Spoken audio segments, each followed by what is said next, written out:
Bisag unsa pagkakabuutan, pangitaan dyan mo kagsayop para ila kang kontrahan. Ana man na siya nga. Bisag unsa pagkakabuutan, ila kang kontrahan.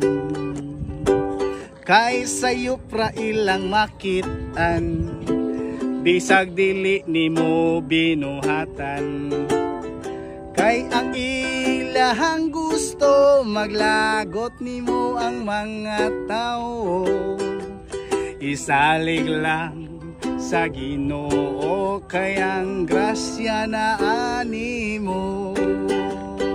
Pait kay mga tao ron eh.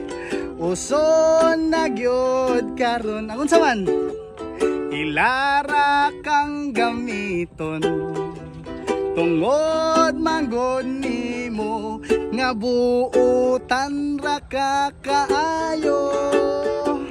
Daghag walay batasan, igora kang pahimoslan.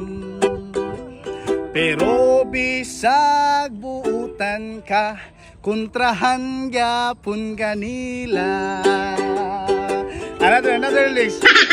Gusto na gyud karon, kwartaray pangitaon.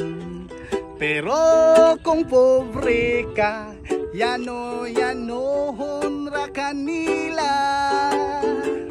Dalira kay ang karma, baong karon pag-ampo na.